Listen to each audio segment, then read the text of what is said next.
I'll open the ordinary meeting at 11:02 and thank you for your attendance. Everybody's here, so I have no apologies. Can someone confirm the minutes of the ordinary meeting on the 11th of June 2026? Councillor Seawright. I move that the minutes on the ordinary meeting held on the 11th of June 2026 be confirmed. Seconded by Councillor Brompton. All those in favour? 9-0. And we will confirm the minutes of the special meeting on the 18th of June 2026. Councillor Burkett. Touche. I'd like to move that the minutes of the special meeting held on the 18th of June 2026 be confirmed. Seconded. Councillor Seawright. All those in favour? 9-0. All right. 10.1, social media policy adoption. Do I have a mover? Everybody's keen for this one. Councillor Brompton. I move that council adopt the social media policy as presented. Seconder. Councillor Davis. Would you like to speak, councillor? Just to acknowledge that consultation was undertaken with the Local Government Association of Queensland and the Department of Local Government, Water and Volunteers to develop this, and it's just part of our governance procedures to get the appropriate policy in place. No one's got any questions? Everyone all good? Let's go to the vote. All those in favour? 9-0. Thanks, Shane. Thank you. 13.1, Shell QGC funding application project consideration. Councillor Hancock. Happy to move, Mayor. I just have a question to Officer Jess. Just wanted to make sure, Jess, that from what I read in your report, that there is no co-contribution funding required from either council or the SDDA. No, we'd be looking to do no co-contribution. It's fully funded. Fully funded project. Excellent, thank you. I move that Council 1 endorse the submission of a joint application with the Stratton District Development Association under the Shell QGC Communities Fund 2026 to approve the development of a teenage retreat at the Strat Recreation Grounds as a priority project for the application. 3, authorise the Chief Executive Officer or delegate to execute any funding agreement and associated documentation if successful. Seconder. Councillor Flynn. Would you like to speak, councillor? Thank you. Thank you. This is a great opportunity to apply for external funding to meet a need from our community for some teenage retreat equipment. Recently we went out for community consultation from the Strat Recreation Grants, and only last meeting we adopted the master plan for that. So it's great to have some funding that already fits into a key area of that master plan. When we went out for community consultation, there was teenagers there. They did ask for a bit of an area for themselves, and they were quite excited with some of the ideas that that we were throwing around at that consultation. And so I just fully support trying to get some external funding to be able to meet a high priority of our Surat Recreation Grounds Master Plan. Thank you. Can I just ask, Jess, is this the first time we've applied under this Shell funding? Yes, they've only just extended their catchment. To us, So, to well, us as now well. it's Surat and Tilba. Yeah. And then it cuts off Yeah, again. that's great. Anyone else got anything? Councillor Vincent. I fully support this application today. This is one of the reasons why we have done so many master plans and strategies and things. So when things come up like this, we know exactly all the projects that we can choose from. And on this occasion, we've only got 2 communities that can access this funding. So I just think it's been such a great idea, you know, to get those plans. So then when these come up, we're ready to go with projects. So and thank you to the kids down at Surat for picking such a lovely idea to put in their park. So thank you, Jess. Could you only put one in? Turns out it's very expensive. I've now learnt from research. So this would be like a large feature piece that it can actually hold 28 children. No, I'm Oh, sorry. Wow. Oh, grant. Sorry. An application, one Yeah, grant can you only funding. do one application? We could, as council, only submit one. I have done a lot of community chats and spoken to the groups. No one else is interested in applying, and that's why. From Tilba. No, I've heard no response there. Okay. So that's why partnering with the SDDA makes it a much stronger application. Yeah, no, that's fine. Great. Sorry, Councillor Birkin? question when I'll you just, finish. yeah, no, I'm just going to speak. Yeah. I think this is great for the community of Surat, and like Councillor Vincent said, it's great having these master plans. This is just chipping away at. Sometimes they won't come all together, but this is a good little starting point, and I applaud the staff for attaining this, and hopefully, we're successful, and it's just another little thing for the Surat youth to do. Did you have something, Councillor? Yeah, just when we're doing a joint application, how does that look? Is it our name and then SDDA's got supporting letters, or is it both our names on the application? Both the names on the application, but the SDDA only needs to list the very essentials of their organisation, and then we would do bulk. So we would do the application as council, and they would just be out just to show their support for the application. And council obviously can apply for this funding. A council can apply, not community. Yes, but then if it's not a co-application, you're only eligible to apply for 50,000. That's right, I did read that in here. Yeah, thanks. Thanks, Jess. And my last question is, do we know how, I love it.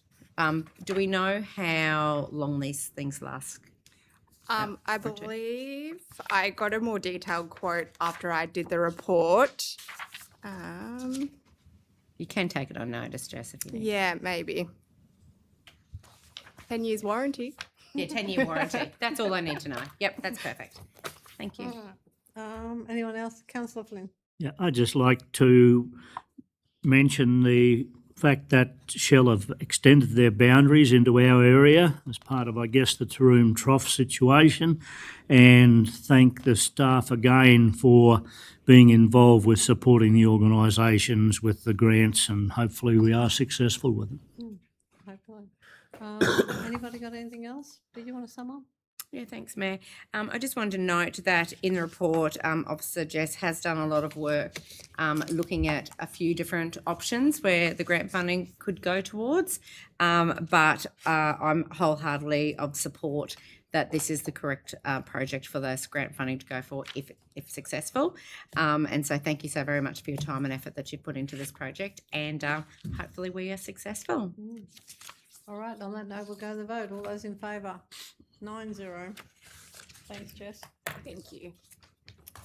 13.2, Maranoa Early Childhood Education Bursary Program. I have a couple of questions, Tony. How much have we paid out so far? Have I seen that anywhere? Yeah, it's in the budget, Mayor. I think it's about 80 yet. So we've got remaining budget of 88. So we've only spent $12,000. So only 12 in the last 18 months or so. yeah, okay. Longer than that. Yeah. Yeah, it's, yeah. Well, it goes back into the last term. I reckon this has been going for 4 years. You had one there, councillor. Remember the first term, your first term there, where they had the applications were called But they didn't go just prior anywhere. to the election there, and that year wasn't processed. So we ended up doing 2 years in one. So your into your first year, we ended up doing the 2 previous years. So you had a bit of a gap there. It was picked up. But they weren't taken up though, Rob. Like Oh, the yeah, the second original, time round, the yeah. original allocation was $100,000 out of the APLNG. Yep. If we've got 88, since we brought this in 2000 and I can't remember, 19. maybe? No, it was an in-June meeting when we decided to allocate the $100,000. And so that, I mean, we haven't spent a lot. Well, there have been applications, it just hasn't been the uptake. And Councillor, just through the chair, I think we as our team could have probably done a better job in relation to how we promoted it and pushed it through, quite honestly. I'm not throwing anyone under the bus there. It's just there were some comments that Tennille made about some things that happened that we could have done better. We're Yeah, getting the yeah, applications. no, we're aware of some of that. We're getting the applications. It's in terms of it, but They're not finishing They're it not to finishing, access That's the the money. thing. So Yeah. it's not actually. Which the problem's is- not that we're not getting the applicants. It's just probably to get the payment, you have to actually finish the You gotta studies. finish which it, yeah. people probably haven't received because they haven't Yeah. completed it. So we're getting the applications, but not seeing the completion of the studies. Tony, we had the round table back whenever we had that, and one of the things we were talking about then was to get somebody out here to give them a personal development day or something like that. Were we still going to think about allocating some of that to that? So through the mayor, we did do a briefing a little while ago about that. It was when we did the briefing on this actual, the guidelines for this. So I raised it then that that's the intention to do that. Yeah, That's scheduled for sometime, I think it's early September. okay. And also I've been dealing with the Australian Childcare Alliance on that, the CEO there. Oh, yeah. And he's committed. He's got flyers done. That was the gentleman that was there Yes, that day. Brent Yep. Stokes was his name. Yeah, and that's right. so we're absolutely progressing Oh, with that's that. So, great. yep. Yeah, that's good. So Davis, I have a question as well. Can I just ask, with regards to the workforce retention bursary available for diploma and qualified but bachelor qualified childcare workers who remain employed in the Maranoa, it says under this program. I'm just wondering, does that exclude anyone that is do they have to come through this program and do their diploma and bachelor degree to then qualify for the retention strategy? I feel that that's the way that this document describes it. Yes. Why would we not extend that for anyone that comes here with already a diploma or bachelor degree that gives 3 years service to the community? And because we haven't spent it, we spent $12,000 of the original budget. I think if anyone comes here with that kind of level and gives 3 years, I think they should be eligible to claim that retention bursary. Just because they didn't submit the paperwork and ask for $2,000, I don't think it should preclude them from, $5,000 is quite a lot of money. It's a very hard job. It wouldn't be for me. I think that would be one thing that I would look to update in the framework before we adopt. That's a good point. If everyone else, if majority shared my view. I suppose the only issue I would have is in the out years, how many people are currently under the program that would then be eligible for the retention, and will we run out of money because for those ones that have already committed, I don't know how many of that 12 grand. And I suppose, and take Councillor Davis's point there, I mean, it sounds a valid point, and it probably would, even if you're going to do that, you'd probably extend it to not just people that come into our region, it'd be those that are existing that have decided to get into it, who've got the qualifications, possibly. I'm not overly concerned about budget, to tell you the truth, because I think if we could show that this works, that we could knock on APLNG's door again and say, hey, demonstrate that it's worked, and then continue it. But that'll take a fair bit to use $88,000. Councillor Hancock. I guess my concern with that is just thinking it through and not on the fly, is one of the reasons why we wanted to do this bursary was to get people to actually do their education. So we're offering that, but then it was an extra incentive if they got their education and then stayed in our area for 3 years. So I just would want to take time to think through of any consequences with that, because I think that was the whole basis, is to try and get them to do.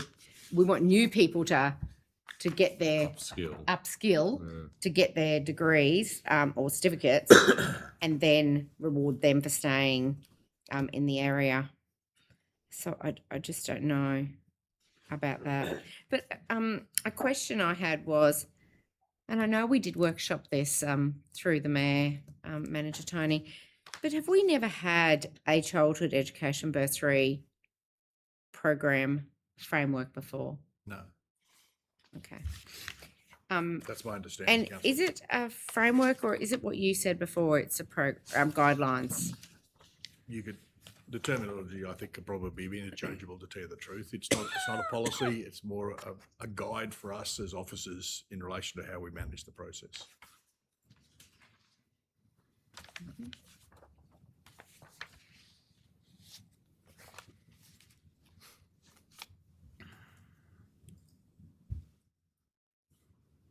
I'm just reading the retention bursary application here, where it says, that's for the $5,000 there. Okay. I think it's something we should look at. Yeah, so Mayor, can I suggest, you haven't sold it on me yet, but I'm not a no for me. Yeah, I'd like to. And therefore I don't like making decisions on the fly, because I need to understand the unintended and intended consequences. I know I know this has been on the cards for a long time. Is there, can we just defer this until the next meeting via briefing? So that we can explore exactly what Councillor Davis has raised? Because I'd hate to say no to what you've said today just because we've got it in front of us. But equally, I don't want to say yes because you've raised a valid point if it's about encouraging people to stay in those jobs. I need to understand the practicalities of.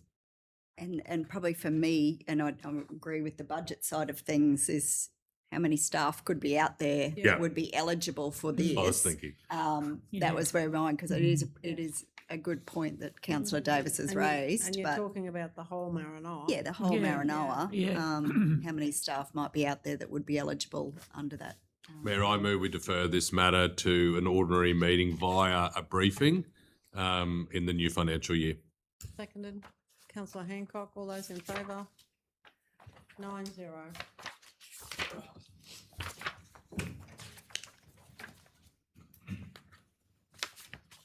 (13.3) Senex Energy Small Grants Funding Agreement. Councillor Vincent. I move that council. Just wait for Kel. I move that Council 1 acknowledge and formally thank Senex Energy for their continued commitment to Council's community grants program through an increased funding contribution from $15,000 to $30,000 per annum for the next 3 years. 2, authorise the CEO or delegate to sign the funding agreement between the two organisations. Seconded by Councillor Davis. All those in favour?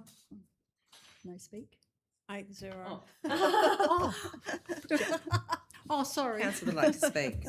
Sorry. And we'll wait for John to come back anyway. So you speak, Councillor Vincent, sorry. I can't, Mayor, sorry, you can't, you can allow the mover to speak afterwards if you so wish. We can't take the vote again. The vote's been taken.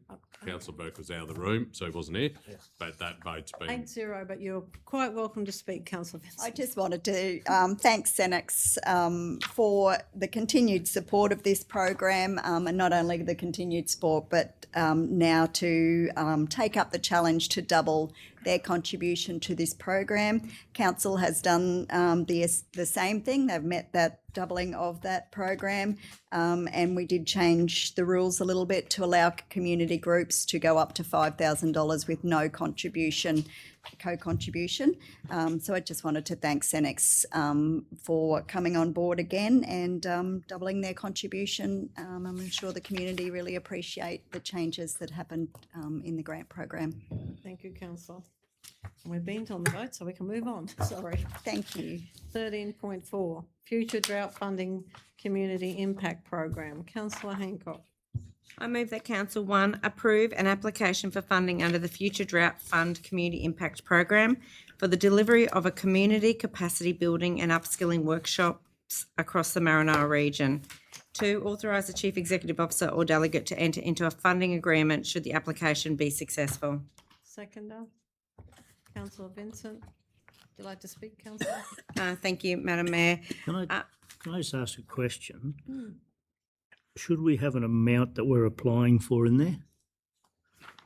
Like in the body of the report, it estimates 80 to 100,000, but shouldn't we be putting that in the motion? Should have been option 1. My question through you, Mayor, to Manager Tony is generally I would definitely agree with that, Councillor Flynn. But I think with this process, because of the way this grant funding has been going, the officers are still collecting, like we have got one quote for around that money, but we also need to take into consideration some of our in-kind support that council might give. And so whilst it's an estimated budget, it could actually end up being closer to the $130,000. So I think that final figure, it's up to $150,000 is what we can apply for. But I think that final figure would probably be closer to $120,000, $130,000. Through the Mayor, to Councillor Flynn's question, we purposely left that out of the recommendation based on Councillor Hancock's comments just now, because it hasn't been firmed up. We've only received one quote. I actually don't think they're quite hitting the mark with a quote, to tell you the truth. I think it probably will be closer to 130 from what I've seen so far. So because of the report timing, we had to have it in. We weren't in a position to necessarily put the exact figure in there. Like I said, I think it probably will be, and I haven't had the consultation with Councillor Hancock, but it's probably going to be around about that 130 that we'll actually apply for. Happy to. Can we If word it council- as up to 150? I was going to say up to 150. Yeah, If that's it makes right. you more comfortable, I could amend it to say that council approve an application for funding up to $150,000 under the Future Drought Fund. And through the chair, by default, that's all we can apply for. That's right. Yeah, That's right. But at least we're telling our Yeah. community. Yep. Councillor Vincent, are you happy with that? Yes, I am, yes. All right. Yeah, happy Wanna to. speak? Thank you, councillors. This is no new news to you. I've been sharing this, the progress of this application over the last few weeks under my portfolio, and it is moving quite quickly. Where we needed to present it to the FRRR, not only the members, the other participants who are going to apply for the same funding. It's exciting to see that there is actually a broad range of funding being applied for across our southwest, which will include other projects for the Maranoa, and we fully support those projects as well. It is exciting that we've been able to have the opportunity to see $900,000 worth of funding to come into the southwest Queensland, and I think that would be remiss of us not to jump in and support our community to try and have some of this funding be spent in Maranoa and support the projects that are actually going through the Maranoa, but right through southwest Queensland. The project that we've put forward, Councillor Vincent and I, it's a shared project that we put forward because we just really feel that the drought funding, which has to focus on community, provides the best outcome for our community when it comes to drought resilience, drought prepared. It's supporting those organisations that actually hold events every week. And they're the ones, the football clubs, the cricket clubs, the tennis clubs, the golf clubs, the bowls clubs. They're the ones that, get not only our property owners, but our business owners out from thinking about their business and out playing some sport, which is social connection and great for mental health. So we think that this is a really exciting program and project that we're putting forward. We've seen some positive support from the committee members, and I do ask that the other councillors support this application today. Anyone else like to speak? Councillor Vincent.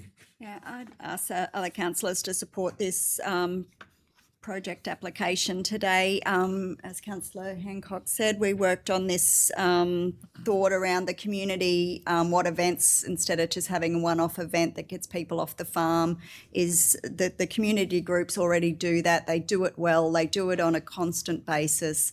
How can we support those groups to continue to do that, knowing that a lot of those people are often affected when drought comes in? So it's looking at workshops around how they can take their minutes quicker, how they can get people on Zoom, or all different ways that we can support those groups to continue to operate through tough times and provide those events that really do support our communities through drought times. So it's great to hear that the FRRR and this grant application way it's occurring are supportive of this project as it's been put to the table with Councillor Hancock. So I ask all councillors to support this one. Thank you. Anyone else like to speak? Will I sum up? Yep. Yeah, I'm sorry. I just would like to mention through you, CEO Rob, Manager Tony, Director Jamie, the support from your coordinator, Georgie Adams, to jump on board at really, there hasn't been much time for this. She jumped on board, has led it with her team, has been passionate about it, and has really worked very hard on this. As portfolio chair, the support from your officer to me for this project has been exemplary, and I'd just like to thank you so very much. It really does make a difference when you're trying to achieve something for the community under such a short time pressure. So please pass on our vote of thanks for that. All right, on that note, we'll go to the vote. All those in favour? 9-0. Thank you, councillors. Thanks, Jim. 14.1, endorsement of the Maranoa Local Resilience Action Plan. Do I have a mover? Question. Sorry, Mover. If a mover's going, I'll ask a question after. Councillor O'Neill. I'll move the council, 1, endorse the Maranoa Regional Council Local Resilience Action Plan as presented and submit a copy to the Queensland Reconstruction Authority. And 2, note that a comprehensive review of council's disaster management risk assessment is currently underway, and upon completion, the Local Resilience Action Plan will be reviewed to reflect any relevant findings. Resilient priorities are identified throughout the process, through that process. Sorry, seconder. Councillor Brompton, you have a question, Councillor Davis? Yeah, just wondering if there is a copy of the plan On email. on email from. Cam. Yep, it's just come through this morning. Oh, this morning. Sorry, I haven't had a chance to read it. Do you want us to lay it on the table so you can read it? I'll read it. That's all right. If I'll give it a quick read now. Anyone else got questions? Do it, councillor. Yep. Are you right? Yep. Okay. All those in favour? 9-0. 14.2, Disaster Ready Fund Round 4, consideration of project nominations. I have a question. Do I have a mover? Well, I'm happy to move, Move, yep. but I just have a question. Yep. Do you want to do the question or the move? Whatever you like. Question, if I can do that. Move it first. Move it first. I'm happy to move it. Before you discuss an item, you should move it. Well, the question is part of the recommendation, but anyway. Doesn't mean you have to vote for it. That council 1, apply for funding under the Australian Government's Disaster Ready Fund Round 4 for project replacement of Anchomat.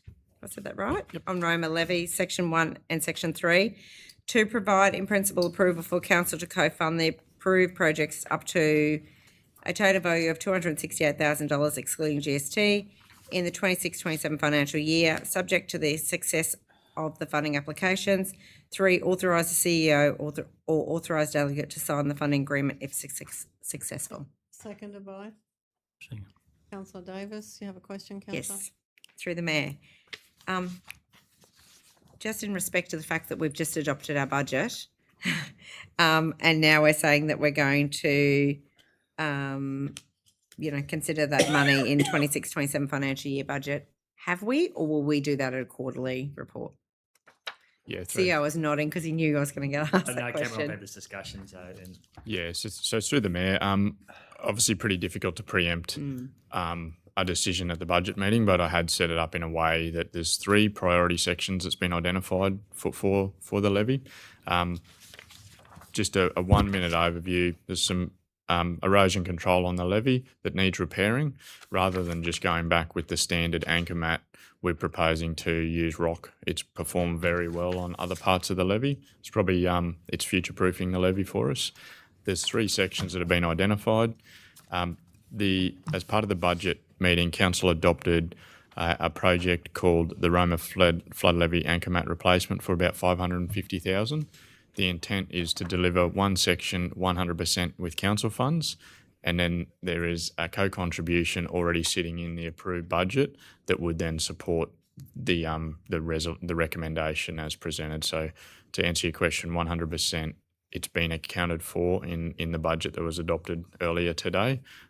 It was set up strategically. We were originally looking at having to probably fund all of that off council's own budget, but we've identified an opportunity where council might only have to pay for one of the 3 sections if we were successful under this one. So, Very good. Has anyone got any other questions? Do you want to speak to it, councillor? Just to say thanks again to staff for looking at external funding sources to be able to help bring in external funding to help us spend money on the Roman levy, which is an important part of our disaster management. So, yeah, any opportunity that we have to be able to get external funding to help us, I'm fully supportive of. So, thanks for that. Anyone else like to speak? Let's go to the vote. All those in favour? 9-0. Going on to the late.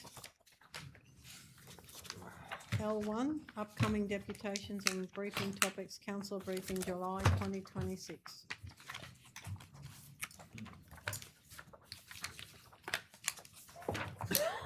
Davis. I move that council receive and note the officers' report as presented. Councillor Flynn seconds that. Everybody good? Let's go to the vote. All those in favour? 9-0. L2, monthly financial report as of the 31st of May 2026. Councillor Brompton. I move that council note the monthly financial report for the period ended 31st of May 2026. Seconder, councillor Searoyd. I have a question. Yes, go for the question. Just direct through the mayor, Director Brett. Just the outstanding plant and fleet that's on budget but not on time. Do you have any information on that at all, or know why or where? Yeah, I do. Yep. Okay, Cameron has something. Yeah. You're welcome. I don't know off the top of my head. Through the mayor, I'm happy to speak a little bit to it. Obviously, Seamus could speak the real detail, but there's a significant amount of commitments made against the plant budget. So I figure that. Yep. we've got 2 graders and 2 prime movers, which account for millions of dollars of investments that have, Kenworth, I think. have just been delayed in the supply. So, but that's why you're sort of seeing an expenditure of the actual cash versus the commitment. So they've also got some plant trucks and some fleet as well. When you analyse the commitments that's sitting against the budget at the moment, a significant amount of those commitments are plant. So they're just essentially in the supply process now of getting delivered. I just note down the tail end. It's just the number of just small vehicles that are still just outstanding on it. That's I know there's commitment against it, so that funds will carry over into obviously the new financial year because that was adopted as a whole. I was just wondering about the individual items. There seems to be a lot on the tail end that hasn't, unless we've used our budget elsewhere. Yep. I mean, this one's as of May. Ollie did give us an overview on Wednesday at the senior management team meeting. So as of last week and this week, got a lot of the actual orders in. We're saying probably, but the delivery will be September. Yeah. Okay. So that was as of last Wednesday. Right. But I can actually just, I'll probably get a list from Ollie there of actually the purchase orders done in the last few weeks as well too. So just see the amount of work that's been done there too. I've got a portfolio catch up with him next month, so I can ask him all that then as well. Thanks. Councillor Vincent. I just wanted to ask, through you, Mayor, out of the 50% unspent, on a percentage, how much is there predicted to be spent by the end of the financial year? Oh, just on the page 5. What page are you on, councillor? Oh, page 5, it's just got council's capital projects, actual expenditure budget consumed is 50%. I was just wondering how much of the unspent 50% will be spent by the end of next week. Through the mayor, done the analysis on this. This is obviously the overall program. You would see the actual cash commitment in the report in front of you. I checked yesterday. We've got commitments totaling 83 million. Between actual spend and commitments is sitting at 83 million. We just talked about the plant purchases that won't come through, but I'm forecasting somewhere close to about 70 million of actual spend by that. There's a couple of big projects. We've got Acadia Valley, Sar Yards, Ashfelt, the airport, project, and even our reseal program that we didn't commit the full value is still reporting against the full one. So I would forecast somewhere between 70 to 75 million actual hitting, but we've committed about 83 as of yesterday when I checked it. So. Okay, thanks, Kim. So anyone got any other questions? Councillor Brompton, did you want to speak? Yes, please, Mayor. In terms of just an overall, you'll see our operating result year to date at the end of May is a surplus of 2.75 million. We actually budgeted a deficit at this time of year of 2.99 million. You'll see in the notes, a lot of this is again just due to where grants are falling. If you see the highest percentage is in where note 4 is, the grants and subsidies. And it's just due to timing of capital grant receipts, the RRUP program and federal grants and subsidies. And we suspect with the what's it called? FA grant. FA grant, that this will Financial assistance. financial assistance grant, that this will again, alter what our books look like compared with what our actual expenditure is. But the staff are still saying they believe we'll be on budget as far as our expenditure versus budget Expenditure-wise, is. And I was going to note about our capital that on page 17 it talked about the commitments there, but we've now got a further update from Deputy CEO Cam on that in any case. So looking positive, but it's the ups and downs that are frustrating around both the flood stuff and timing of grants, which aren't being received when we're anticipating them. So at least we're in a positive state. And we won't know about the grants until they hit. We're expecting the final one to occur just before the end of the financial year, so that'll create a distortion when we get to the end. It'll definitely put it into a surplus position for an operating result as a result. Arrive early as well. Yes, and our budgets are assumed that that pattern will continue. So, yeah. Anyone else like to speak? Let's go to the vote. All those in favour? 9-0. L3, Black Spot Program 2027-28 to 2028-29, consideration of project nominations. Councillor Davis. Thank you. I'd like to move that Council 1 submit an application under the Australian Government's Black Spot Program 2027-28 to 2028-29 for the upgrade of the Hawthorn Street and McDowell Street intersections in Roma, including intersection treatments to generally align with the existing arrangements at the McDowell Street and Arthur Street intersection. 2, subject to the application being successful, include Council's proposed co-contribution of $250,000 within the 27-28 budget. 3, authorise the Chief Executive Officer or delegate to execute any funding agreement and associated documentation required should the application be successful. Seconded by Councillor O'Neill. Does anyone have any questions? Would you like to speak, Councillor? Briefly, thank you. This is another opportunity for Council to seek external funding to deliver for our main street of Roma, an upgrade to be consistent with the other intersections in town. It will improve pedestrian safety and wayfinding, and I think it is a really good project to put up. That the upgrade has already been completed at the Royal, and it would be lovely to tie in with the rest of the main street. So I fully support this motion today. Councillor O'Neill. Yeah, thanks, Mayor. I'm happy to support this as well.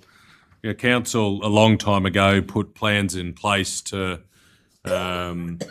beautify the main centres of our entire region, and this was the project for Roma. As Councillor Davis said, we were successful in completing the main intersection there of Arthur and McDowell, and due to the development of the Royal, we saw one corner of the 4 on the corner of Hawthorn and McDowell completed when that construction happened. That's 10 years ago now. So it is timely that we look to finish what we set out to do. The genesis of the upgrades were about the beautification of the main street, but it was also about the safety. we have sadly seen fatalities in our main street because of the intersections. Moving the crossings back from where they currently sit will increase the safety of the walkers in the main street, and will finish what we set out to achieve. Now, I recognise that there's been a couple of terms between then and now, but as I spoke about in my response to the budget, and I know others feel very strongly about this around the table, we've got to finish projects, and this would finish that project. And so I welcome the funding application if we're able to get significant contributions from another level of government and contribute some from a council perspective, ratepayers perspective, then I think that's a really good thing. And again, would finish a project that's been on the books for a long, long time. Thank you. Anyone else like to speak? Would you like to sum up, councillor? No, thank you. Let's go to the vote. All those in favour? 9-0. L4, proposed changes to the disaster recovery funding arrangements. Councillor O'Neill. I move that Council 1 notes the Australian Government's proposed disaster recovery funding framework and the consultation currently being undertaken in relation to the proposed reforms. 2, express concern that the proposed transition from the current DRFA funding model to a fixed 50-50 cost-sharing arrangement will reduce the level of Commonwealth funding available for disaster recovery and reconstruction in Queensland and will disproportionately impact regional and disaster-prone communities such as the Maranoa. 3, notes that Maranoa Regional Council, as a regional remote council, has limited financial capacity to absorb increased cost burdens associated with disaster recovery and infrastructure funding. 4, calls on the Australian Government to immediately reconsider and reverse the proposed changes to the disaster recovery funding arrangements.